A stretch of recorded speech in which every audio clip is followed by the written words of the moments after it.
السلام علیکم ناظرین، آپ دیکھتے ہیں لوگوں کے مسائل پہ بات کرتے ہیں۔ آج بھی ایک ایسی معاشرے کی بیٹی میرے ساتھ موجود ہے جو کہ کافی مسائل کو لے کے آئی، تو آئیے ان کے جو بھی مسائل ہیں آپ لوگوں تک پہنچاتے ہیں۔ السلام علیکم۔ وعلیکم السلام۔ اچھا میم، مجھے بتائیے گا کیا مسئلے مسائل ہیں اور کیا پریشانیاں ہیں جن کی وجہ سے آپ پریشان ہیں؟ دیکھیں، سب خواب جب ٹوٹتے ہیں، اسپیشل جو بچپن کے ہوتے ہیں، جب وہ ٹوٹ جاتے ہیں تو زندگی بے رنگ سی ہو جاتی۔ میرا بھی خواب تھا، بلکہ بہت سے خواب تھے جو بہت اچھے اور ایک بیٹی کو دیکھنے بھی چاہیے تھے۔ میں نے وہی خواب دیکھے تھے۔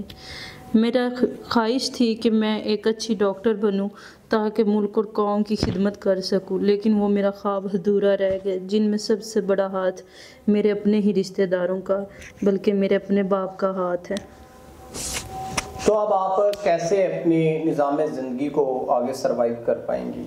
میری والدہ کو کینسر ہو گیا تھا اور وہ فوت ہو گئی تھی، اور میں اکیلی تھی اور چھوٹی بھی تھی، تب میں 9th کلاس میں پڑھتی تھی۔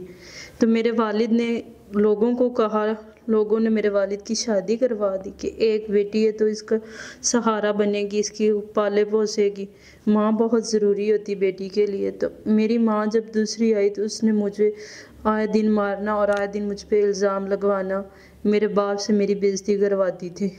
میں نے صرف میٹرک پاس کی تھی، حالانکہ میں ڈاکٹر بننا چاہتی تھی۔ میرے باپ نے میری ماں کے کہنے پہ مجھے گھر سے ہی نکال دیا، نوبت یہاں تک پہنچ جائے۔ اب بچوں کو پڑھا کے گزارا بسر کر رہی ہوں۔ چاہتی ہوں کوئی انسان ہو جو مجھے پڑھائی کہ میرے سارے اخراجات اٹھا لے اور میرے خواب جو تھے، جو ٹوٹے تھے، انہیں دوبارہ جوڑ دے۔